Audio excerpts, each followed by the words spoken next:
नमस्कार। कहते हैं कि एक माँ जब कसम खाती है तो वो पूरे साम्राज्य का भविष्य लिख सकती है। आज हम एक ऐसी ही कहानी में उतरेंगे।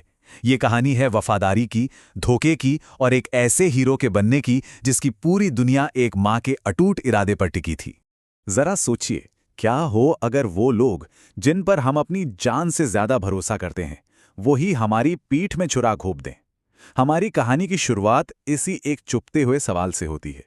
तो चलिए चलते हैं सापुतारा के हरे भरे शांत जंगल में। यहाँ का जीवन बहुत खुशहाल था क्योंकि यहाँ राज था एक न्यायप्रिय और भरोसेमंद राजा सिंघम का। राजा सिंघम, उनकी रानी शेरनी और उनका प्यारा सा बेटा शेरू। इनकी दुनिया बिल्कुल परफेक्ट थी। सिंघम के लिए तो पूरा जंगल ही एक परिवार था और उसकी रक्षा करना ही उनका सबसे बड़ा धर्म। पर देखिए, इस कहानी में असली खतरा बाहर से नहीं बल्कि अंदर से ही था।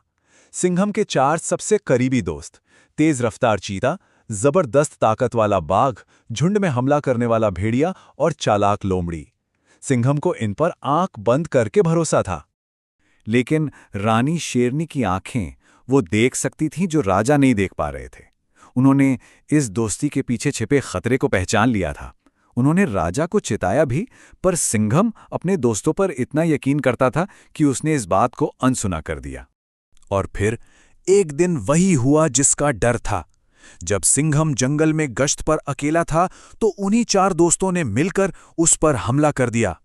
सिंघम एक शेर की तरह लड़ा, पर अपनों के धोखे के आगे वो अकेला पड़ गया। इस भयानक हादसे के बाद कहानी एक नया मोड़ लेती है। ये मोड़ है शेरनी और शेरू के अटूट संकल्प का।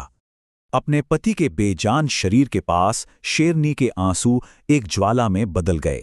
उसने एक ऐसी कसम खाई जो सिर्फ उसके जीवन का मकसद नहीं बल्कि पूरे जंगल का भविष्य तय करने वाली थी।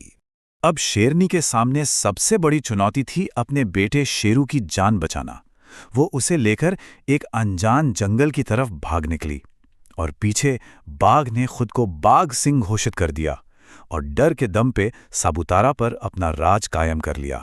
अब कहानी उन सालों की है जब एक माँ ने अपने डरे सहमे बच्चे को एक ऐसा योद्धा बनाया जिसे कोई हरा नहीं सकता। इस मुश्किल सफर में उन्हें एक ऐसा साथी मिला जिसकी किसी ने उम्मीद नहीं की थी। बंदरों का राजा बल्लू, जो कराटे का चैंपियन था। बल्लू ने शेरू की आंखों में वो आग देखी और उसे इंसाफ की इस लड़ाई के लिए तैयार करने की जिम्मेदारी उठाई। शेरू की ट्रेनिंग सिर्फ जिस्मानी नहीं थी। दिन भर की कड़ी मेहनत, रात में माँ से वीरों की कहानियां और गुरु बल्लू से लड़ाई की वो कला